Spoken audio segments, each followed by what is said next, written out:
Ah, E.T. Le film d'enfance par excellence. Un film qui arrive à faire grandir les plus petits et rappeler aux adultes leur image d'enfant. Et ça, c'est dû en grande partie à une seule chose, Steven Spielberg lui-même. Il est l'un des rares à savoir filmer les enfants, les comprendre et retranscrire à l'image leurs émotions. Mais s'il y a autre chose que tonton Steven sait très bien faire, c'est présenter ses personnages à l'image. Indiana Jones, le T-Rex ou encore la guerre. Spielberg a le sens des entrées. Et justement, c'est ce qui nous amène ici. Car dans E.T., il ne s'agira pas d'un héros archéologue, ni d'un dinosaure de plusieurs mètres de haut. Non, ici la tâche sera plus ardue. Car en 1982, Spielberg va devoir présenter au monde un extraterrestre. Et c'était pas gagné d'avance. Alors installez-vous confortablement, car aujourd'hui on va passer 10 minutes sur les 5 premières minutes de E.T. I'll be right here.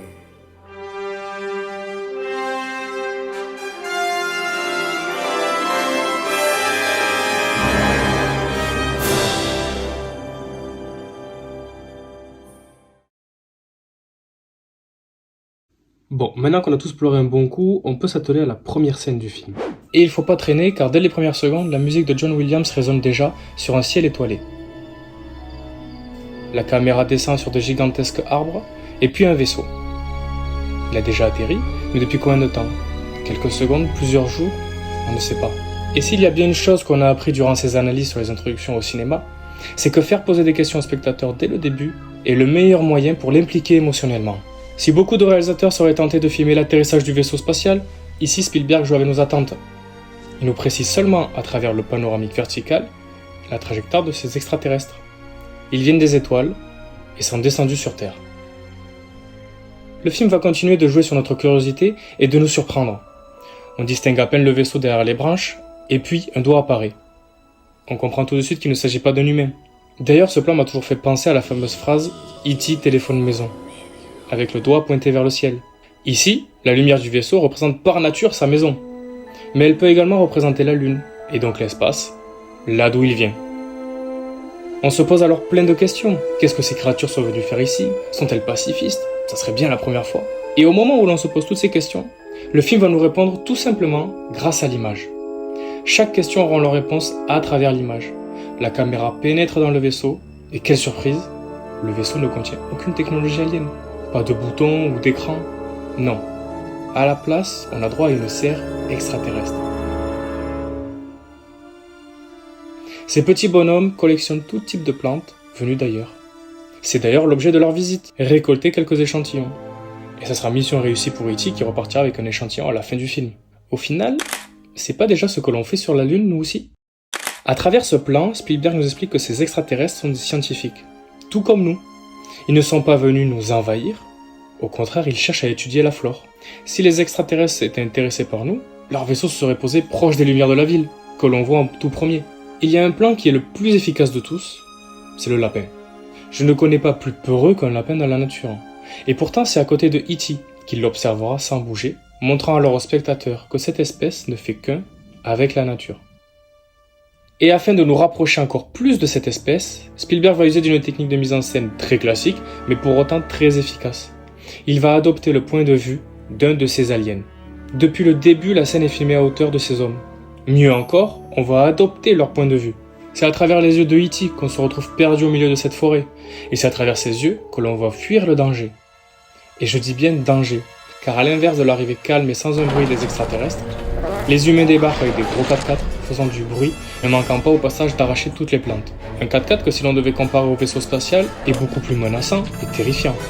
Filmé comme un personnage à part entière, il ferait fuir le camion de duel rien qu'avec ses phares avant. En 2 secondes, le décor est planté. Ce ne sont pas ces petits bonhommes verts les méchants du film. Ce sont les humains, ceux qui vivent ici. Spielberg nous montre que des étrangers à notre planète en prennent plus soin que les humains eux-mêmes. Nous nous sommes déjà identifiés à E.T. Il est clair pour nous que les humains sont menaçants et constituent l'antagoniste du récit. Et puis rappelez-vous que l'on adopte le point de vue de E.T., ce qui implique que jamais il ne verra des visages humains. Pourtant, nous, on connaît bien cette espèce, c'est la nôtre. Mais en cachant les visages, Spielberg leur enlève leur part d'humanité, une part d'humanité que E.T., lui, nous montrera bien à l'image, avec son cœur flamboyant, qui s'illumine dans la nuit. Il regarde sa maison partir sans lui, et se retourne alors vers les lumières de la ville. Peut-être qu'elles ressemblent un peu aux étoiles dans le ciel. Un ciel étoilé, espace inexploré par l'être humain et potentiellement dangereux, se substituent les lumières de la ville, un endroit jamais exploré par E.T. et potentiellement dangereux. La séquence se clôture en se répondant. En une scène d'introduction, le protagoniste et l'antagoniste sont présentés au travers d'une opposition totale du début à la fin entre les humains et E.T. Pardon, j'ai dit les humains ? Non, je voulais dire les adultes. Bien sûr qu'il s'agit des adultes. C'est un film destiné aux enfants. Ils ne peuvent pas être les méchants eux aussi. Vous croyez que Spielberg filme à copie juste pour faire joli ? Ok, on reprend du début. Bien avant que Elliot ne fasse qu'un avec E.T. et nous fasse pleurer à chaudes larmes, c'est nous, spectateurs, qui en faisions l'expérience. Dès l'introduction, on adopte son point de vue. Ce qui n'était au début qu'une simple idée pour impliquer le spectateur, devient un choix de mise en scène qui nous présente la thématique la plus importante du film. Elliot et E.T. sont identiques. En fait non, pas que Elliot. Ce sont tous les enfants qui s'identifient à lui, bien sûr. En filmant de cette manière, Spielberg nous met à la place de E.T., oui, mais surtout il nous prépare à adopter le point de vue d'un enfant. Point de vue qui ne sera jamais lâché tout le long du film. Jamais nous ne verrons de visage adulte, à l'exception de la mère, car une maman est la seule personne qui appartient autant au monde des adultes qu'au monde des enfants. Avec une simple idée de mise en scène, Spielberg parvient à nous présenter le sujet principal du film. Les enfants. Pas E.T., les enfants. La menace présentée en début de film, ce ne sont pas les humains, ce sont les adultes. Et c'est toute la morale du film, et c'est ce que Elliot apprendra au travers de E.T. Ce film nous apprend à ne pas devenir un adulte, à garder notre âme d'enfant, pour ne pas perdre notre humanité, comme tous ces adultes sans visage l'ont fait.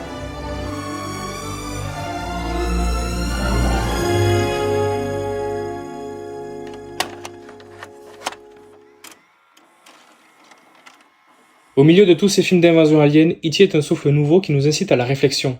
Et si finalement ces extraterrestres souhaitaient juste nous rencontrer ? On n'a pas déjà vu ça quelque part ?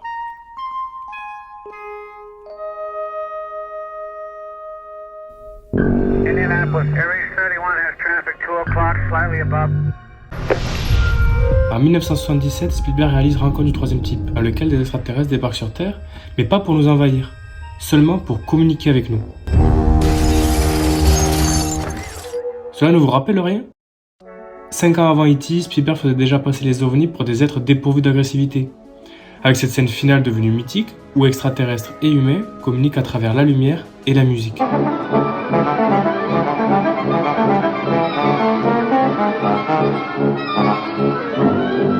Alors pourquoi refaire le même film ? Eh bien à cause d'une seule chose, l'interlocuteur. Dans Rencontre du troisième type, l'extraterrestre s'adresse aux adultes. Il cherche à communiquer avec des scientifiques, des politiques ou encore des représentants de l'armée. Certes, le personnage principal est un homme lambda, mais ça reste un adulte. Ce film sort quelque peu après la guerre du Vietnam, et Spielberg explique qu'il existe des êtres qui nous dépassent en tout point, mais qu'il est nécessaire de passer par le dialogue. Le problème, c'est qu'ils s'adressent aux mauvaises personnes. Leurs idéaux sont bien trop ancrés dans leurs inconscients, et rien ne leur fera changer d'avis. Donc ces phrases un temps commun sont les règles donc que quelqu'un enregistre tout ça. Ils cherchent à nous enseigner un vocabulaire tonal élémentaire. C'est notre premier jour de classe, messieurs. Il pensait pas si bien dire. Et si justement ce message ne devait pas plutôt être transmis à des personnes qui n'ont pas encore forgé leur conscience, des personnes avec un esprit ouvert et que l'on peut facilement éduquer.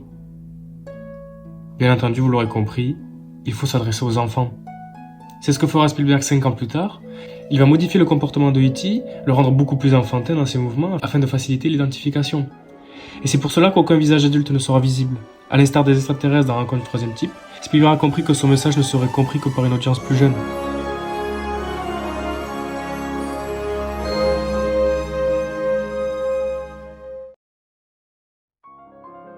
La peur de l'inconnu est naturelle, elle est ancrée en nous. En revanche, la méfiance n'existe pas chez l'enfant. Lorsqu'on est un enfant, on parle à tout le monde. On peut être surpris, avoir peur au début, tout comme Elliot aura peur de E.T., mais jamais il n'aura de méfiance envers lui. Il ne l'enfermera jamais dans une cage. Au contraire, il lui partagera ses coutumes. Lorsque E.T. est rentré chez lui en 1982, il nous a demandé de faire une promesse. Rester un enfant le plus longtemps possible.